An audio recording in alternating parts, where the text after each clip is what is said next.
그냥 딸기에 설탕 뿌린 영상이 1억 뷰를 찍었다고요? 이게 바로 지금 전 세계를 집어삼킨 코리안 시럽의 위력입니다. 근데 이거 한국 사람들만 먹는답니다. 대체 어떤 내용인지 들어가기에 앞서 여러분의 좋아요와 구독은 영상 제작에 큰 힘이 됩니다. 설탕 더하기 딸기 1억 뷰. 이 공식은 단순한 요리법을 넘어 오늘날 전 세계가 왜 한국의 청을 주목하는지를 보여주는 상징이 되었습니다. 지난해 한 외국 유튜버가 코리안 스트로베리 시럽이라는 이름으로 올린 영상이 갑자기 폭발적인 인기를 끌며 무려 1억 명의 시청자를 끌어모았습니다. 누군가는 그냥 알고리즘 탔다고 말하지만 그 영상을 따라 만든 수많은 파생 콘텐츠와 전 세계 위키에 청이라는 단어가 등록된 사실은 단순한 유행으로 치부할 수 없는 깊이를 보여줍니다. 이제 청은 더 이상 우리 식탁의 그림자 속 조연이 아닙니다. 외국인들은 한국에서 시작된 이 시럽 문화에 찬탄을 보내고 심지어 과일청을 이용한 새로운 요리 트렌드를 만들어내고 있습니다.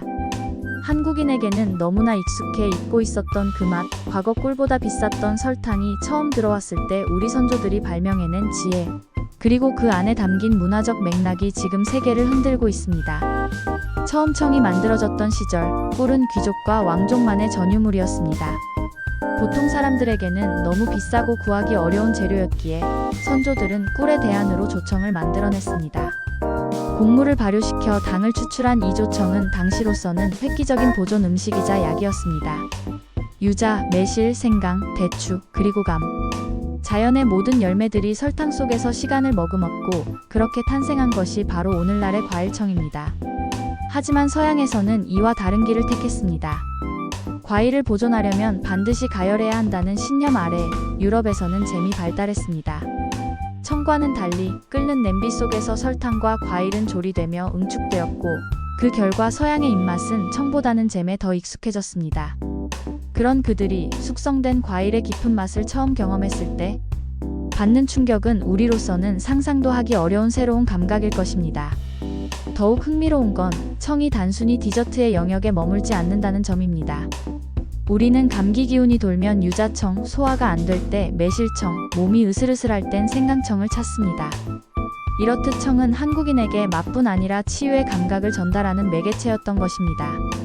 그리고 지금 이 맛과 치유의 기억이 세계를 사로잡고 있습니다. 2부 전남친 토스트? 현남편도 좋아하는? 이게 대체 뭔 말인가요? 그녀는 그저 옛 연인의 토스트 레시피가 궁금했을 뿐이었습니다. 다시는 연락하지 않겠다 다짐했지만 이 빵 하나 앞에서 모든 이별은 무너졌습니다. 그녀가 손끝에 기억을 더듬어 만든 토스트는 그날 이후 한국 커뮤니티를 뒤흔들었습니다. 누리꾼들은 그것에 전남친 토스트라는 이름을 붙였고 이 작은 요리는 SNS에서 수십만 번 공유되며 신화를 쓰기 시작했습니다. 그런데 놀라운 일이 벌어졌습니다. 한 뉴욕 카페 메뉴판에 엑스 보이프렌드 토스트가 떡하니 등장한 것입니다. 토스트 한 조각, 달달한 블루베리 잼 위에 짭짤한 크림치즈. 그 비정상적으로 완벽한 조합에 놀란 미국인들은 입을 모아 말했습니다. 이거 왜 이제 알았지? 단순히 레시피만 베낀 것이 아니라 이 토스트에 깃든 이야기까지 그대로 적혀 있었습니다.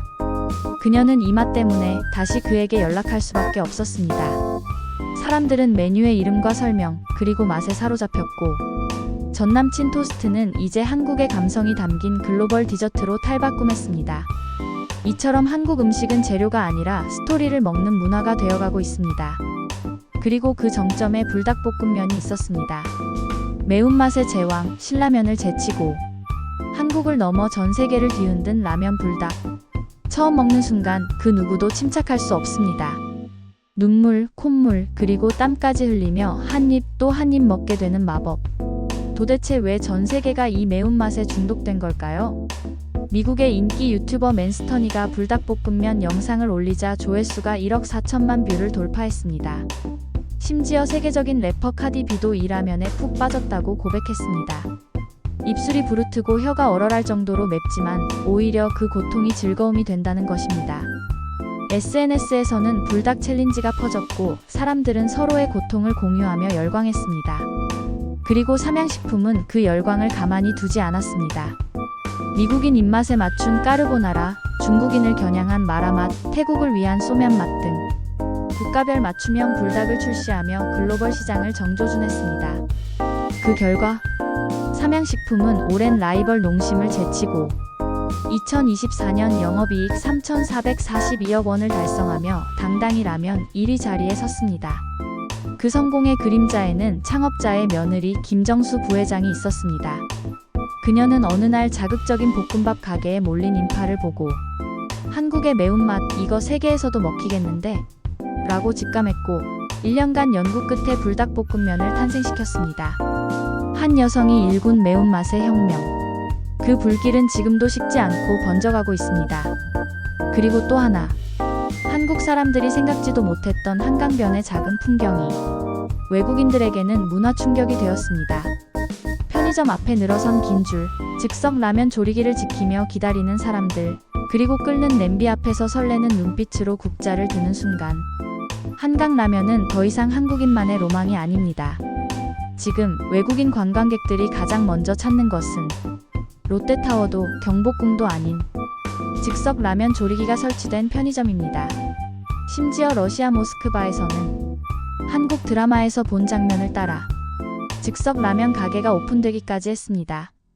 라면기 한 대, 정수기 한 줄, 그리고 작은 테이블. 그저 컵라면을 끓여 먹을 뿐인데 이곳엔 추억이 있고 낭만이 있고 한국스러움이 가득합니다. 한강 라면은 이제 단순한 음식이 아니라 누군가의 여행에 녹아든 스토리가 되었습니다. 그리고 마지막으로 김밥 이야기입니다. 김밥은 오랫동안 한국인의 도시락이었고 어머니의 사랑이었으며 소풍날의 설렘이었습니다. 하지만 이 익숙한 김밥이 지금 미국, 독일, 남아프리카 공화국까지 전 세계 마트와 음식점에 등장하고 있다는 사실 알고 계셨나요? 워싱턴 포스트는 드라마 이상한 변호사 우영우 속 주인공이 김밥을 먹는 장면이 김밥 세계화의 도화선이 되었다고 보도했습니다. 김밥은 스시가 아니다. 미국인들은 김밥의 복잡하고 정성스러운 재료 구성에서 어머니의 보살핌을 느꼈고 그 디테일에 감동했다고 합니다. 김밥은 지금 한국을 대표하는 문화로 자리 잡았습니다. 간편하지만 풍부하고 소박하지만 따뜻하며 그 속에 담긴 수많은 이야기들로 인해 더 많은 이들이 김밥을 사랑하게 되었습니다. 이제 전 세계는 전남친 토스트 한 조각에서도 불닭볶음면 한 젓가락에서도 한강 라면의 끓는 소리에서도 김밥 한 줄의 단정한 단면에서도 한국의 이야기를 보고 있습니다. 음식이 곧 언어가 되고 그 언어가 세계를 감동시키는 지금 우리는 그저 우리의 입맛대로 살아왔을 뿐인데 세계는 그 속에서 사랑을, 추억을, 그리고 새로운 미래를 발견하고 있습니다. 제3부 전 세계를 사로잡은 불닭, 코리안 매운맛. 치킨버거 하나 주세요. 근데 그 위에 백김치 슬로 얹어주시겠어요? 이 말도 안 되는 주문이 이제는 미국 대형 프랜차이즈에서 당당한 메뉴가 되었습니다. 이름은 바로 코리안 스타일 스파이스 프라이드 치킨 샌드위치. 매콤한 고추장 소스를 바른 바삭한 닭가슴살, 그 위에 참깨를 뿌리고 마요네즈 대신 백김치로 만든 슬로까지 얹었습니다. 도대체 누가 이런 발상을 했을까요? 고추장 하나가 햄버거 문화까지 뒤흔든 것입니다. 고추장은 본래 한국 식탁에서 숨은 조연이었습니다. 비빔밥, 제육볶음, 떡볶이, 찌개.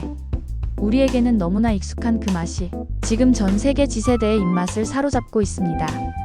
한 미국 시장조사 기관에 따르면 Z세대의 절반 이상이 자신을 핫소스 전문가라 말하고 그중 가장 많은 이들이 매콤달콤한 조합에 중독되었다고 합니다. 그래서 탄생한 단어가 바로 스위스. 스위트 달콤한 스파이시 매운의 합성어로 이제 미국 레스토랑 10곳 중 한 곳은 이 스위스 메뉴를 판매하고 있다고 합니다. 그 중심에는 한식이 있습니다. 고추장과 설탕이 만나 만들어내는 중독적인 맛. 이것은 단순히 매운맛이 아닌 감정의 스펙트럼입니다. 입안에서 천천히 퍼지는 달콤함, 곧이어 올라오는 강렬한 매운맛, 그리고 마지막에 남는 구수한 고추장의 깊은 풍미. 이런 감각의 흐름이 지금 Z세대를 감동시키고 있습니다. 그리고 K-고추장의 위력은 음식뿐 아니라 브랜드와 유통, 심지어 정체성까지 바꿔놓고 있습니다. 한 유명 미국 햄버거 체인점은 자사 홈페이지에 코리언 마이너스 인스파이어드라는 문구를 대대적으로 넣고 백김치가 들어간 샌드위치를 소개하며 전통의 미래를 먹어보라고 홍보하고 있습니다. 그들의 눈에 한국의 음식은 그저 신기한 레시피가 아닌 시대의 감성으로 보이기 시작한 것입니다. 뿐만 아니라 세계 각국의 젊은 셰프들은 한국의 매운 양념을 활용해 자신만의 퓨전 한식을 개발하고 있습니다. 스웨덴의 한 스타 셰프는 고추장으로 만든 버터 소스를 랍스터 위에 올리는 요리를 개발했고, 미국의 한 유명 요리사 역시 비건 고추장 바비큐를 만들며 K- 소스를 새로운 장르로 끌어올리고 있습니다. 이쯤 되면 우리는 묻게 됩니다. 언제부터 우리가 이렇게 글로벌했지?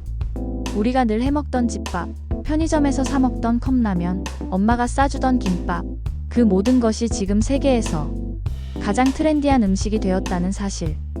그리고 그 중심엔 바로 일상의 힘이 있었습니다. 거창한 퓨전이 아니었습니다. 화려한 드라마 세트도 유명 셰프의 인증도 아니었습니다. 그저 우리가 꾸준히 만들고 먹고 나누고 사계절을 보내며 함께했던 그 음식들. 전남친 토스트가 입소문을 타고 불닭볶음면이 땀을 뻘뻘 흘리며 웃게 만들고, 한강라면이 여행의 추억이 되고, 김밥이 어머니의 정성을 품고 세계를 돌고, 고추장이 지세대의 입맛을 사로잡으며 브랜드가 되고, 이제 음식은 단순한 요리를 넘어 문화이자 언어이자 정체성이 되었습니다. 세계는 지금 딸기에 설탕을 뿌린 1억 뷰 영상에서 한국의 온도를 읽고 있습니다. 청이 상징하는 그 깊고 맑은 숙성의 시간처럼 한국의 음식은 깊은 시간 속에서 우러난 힘을 보여주고 있습니다. 우리는 너무 오랫동안 우리의 음식이 그저 그런 줄 알았습니다. 하지만 전 세계가 그걸 원하고, 배우고 싶어하고, 먹고 싶어하고, 기억하고 싶어합니다. K-푸드의 중심은 화려함이 아닌 일상 속 정성이라는 사실. 이제 그 진심이 전 세계의 식탁에 닿고 있습니다. 이건 유행이 아닙니다. 이건 한국이라는 나라가 주는 따뜻한 손길입니다. 여러분도 공감하신다면 좋아요와 구독 부탁드립니다. 감사합니다.